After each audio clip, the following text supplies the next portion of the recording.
Kopi horor komedi.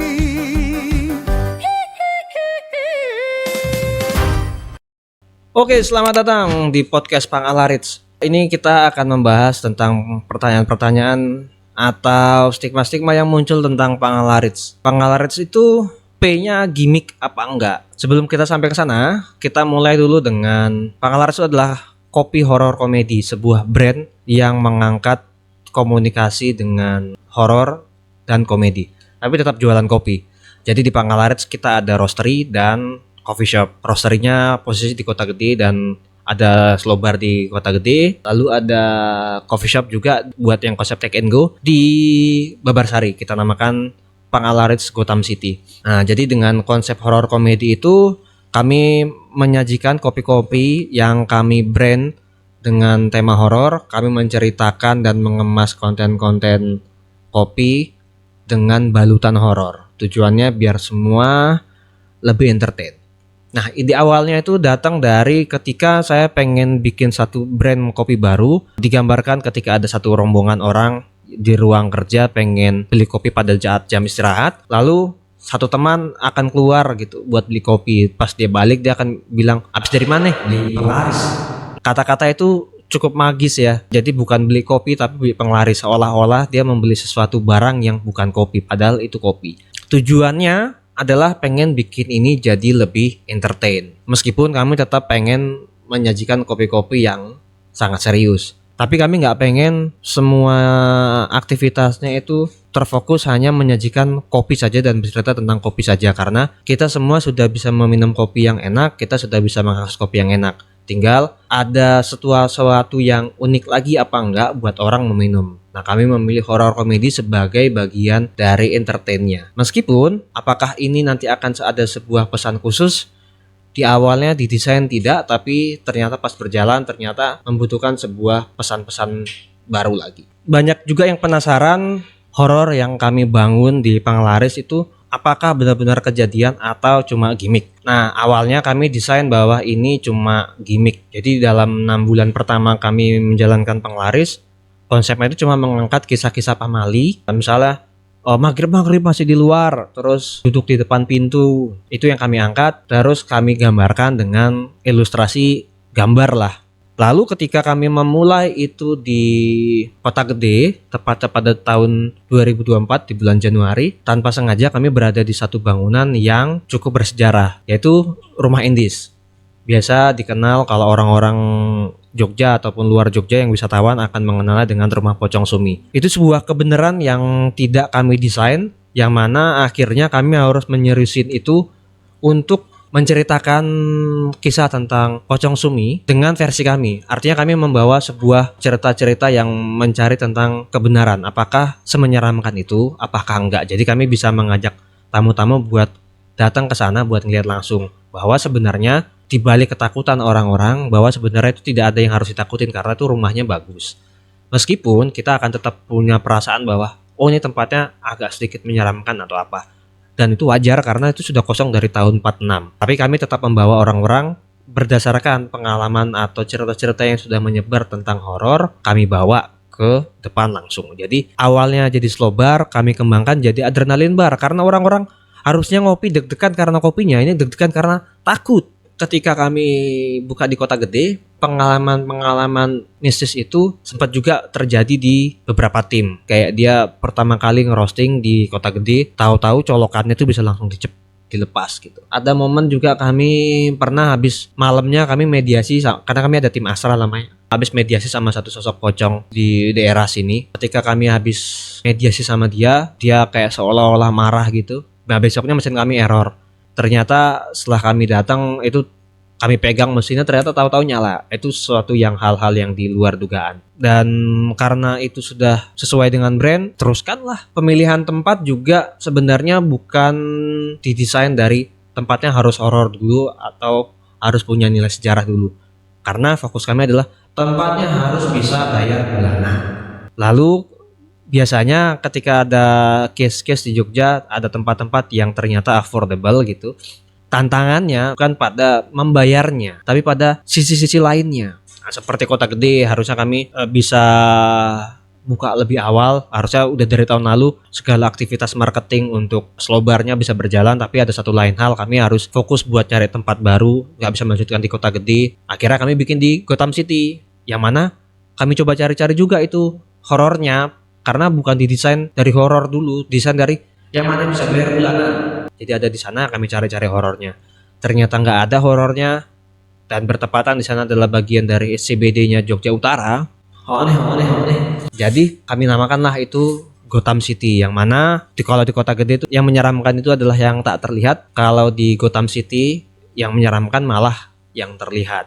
Terus apakah aktivitas-aktivitas horor yang kami bangun, komunikasi-komunikasi horor yang kami bangun, apakah ada pelanggan yang pernah merasa hal-hal lain ya? Nggak tahu ya, yang datang di kota gede itu selalu ada punya urusan dengan kekeluargaannya. Yang pernah ada keluarganya jauh gitu dari Mataram, atau keluarga jauh dari Jogja gitu, atau kerajaan-kerajaan yang lain gitu. Yang datang kayak gitu-gitu semua. Kalau dibilang sengaja, tapi kayak setiap bulan sekali pasti selalu ada. Entah yang itu mereka bilang mereka punya dokumen aslinya yang tertulis, atau berdasarkan cerita turun-temurun. Yang pelanggan loyal khususnya, yang ternyata juga IndiHome, datang ngopi, tahu-tahu, "Bang, aku juga bisa ngeliat hantu, Bang."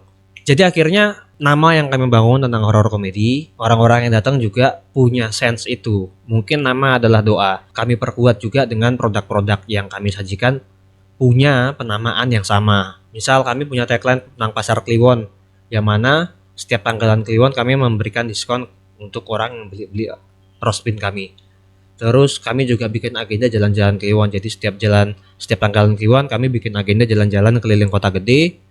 Setelah habis jalan-jalan, kita bercerita satu sama lain, apakah punya pengalaman atau tadi di perjalanan ketemu sosok-sosok enggak gitu. Jadi kita ceritakan. Apakah juga ketika kami membangun brand ini menjadi horror komedi, secara produk itu menjadi harus punya teknik khusus? Enggak. Lebih ke cara mengkurasinya. Kayak misalnya kami mencari kopi-kopi yang sekarang itu punya sense, bisa didekatkan dengan sense horor. Misalnya kopi-kopi dari kebun-kebun yang konon katanya sakral misalnya, atau katanya menyeramkan, misalnya Gunung Kawi, Gunung Butak, Gunung Lawu, Gunung Merapi. Atau kami mencari kopi-kopi yang punya kisah-kisah alam yang baik, sehingga kami bisa menceritakan hal-hal spiritual yang sifatnya alam ya. Belum ada sampai kami bikin teknis roastingan khusus atau nyeduh khusus yang penglaris banget, karena kami sudah terlanjur ya di dalam brand ini. Apakah kami akan membuat sebuah ritual-ritual khusus? Di proses awal kami sebelum mendesain tempat ini, kami melakukan mediasi dengan sosok sepuh di sini namanya Eyang Putri. Beliau adalah sosok penari dari zaman Mataram, penari favorit dari Kanjeng Hanyokroowati, katanya begitu. Kami akhirnya dalam proses itu kami menemukan playlistnya. Jadi biasanya kami sebelum memulai menyeduh, kami putar dulu ada Gending Pambuko sama Bedoyo Manten, yang ketika kami putar Eyang Putri juga menari pada saat itu. Jadi tujuannya bukan buat menjadi penglaris atau apa, tapi lebih kayak kita sepakat bahwa ada beliau yang sosok sepuh di sini. Kami menyenangkan orang-orang yang ada, yang tak terlihat yang ada di sini, khususnya yang sepuh. Kami mengharapkan energi-energi positif itu menghalau energi-energi negatif yang akan datang. Ketika kami membuat ini menjadi horror komedi, reaksi apa aja sih yang datang? Berbeda reaksi yang datang di Gotham dengan kota gede. Yang Gotham itu karena sudah didesain skena ya, tepatnya bukan tempat-tempat yang bersejarah gitu. Jadi yang datang tuh memang full, memang nongkrong, tapi mereka punya ketertarikan dengan kota gede. Jadi Gotham itu sebenarnya kayak pancingan buat yang umum, yang awam, atau yang takut bahkan ke kota gede, baru nanti ke kota gede.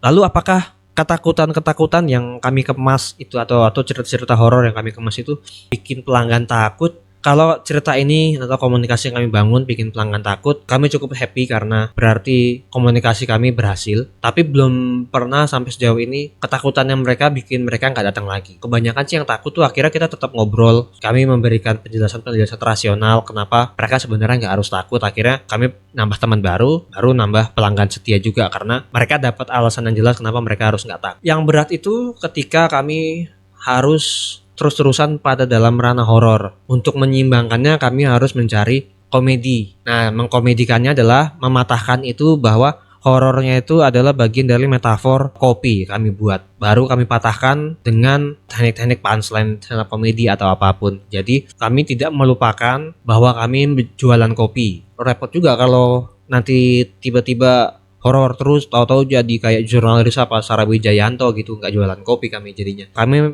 membuat batasan bahwa harus ada komedi. Ketika pun mediasi harus mencari sosok-sosok yang bisa dikomedikan. Jadi kalau dikomedikan itu kan bisa jadi lebih ringan, kita bisa ngajak ngobrol, nanti bisa dikasih kopi lah, bisa dikasih produk kayak atau apa yang bisa mengangkat brand itu sendiri dan produk itu sendiri. Lalu ini yang muncul akhirnya ketika kami membangun ini menjadi sangat gimmick, sangat horor dan sangat komedi, muncullah beberapa orang-orang yang bilang bahwa ini hanya dobos doang, ini hanya gimmick doang. Yang pertama itu akhirnya nggak perlu kami jawab langsung karena faktanya memang kami melakukan praktik-praktik horor itu. Dan yang kedua memang digimikin juga, jadi memang yang dibilang mereka benar gitu. Cuma daripada kami terlibat lebih jauh untuk merespon itu, konten-kontennya malah kami kembangkan semakin horor. Biar kalau menganggap kami gimmick dalam konteks komunikasinya itu bagus, tapi pas datang ternyata beneran ya responnya gitu.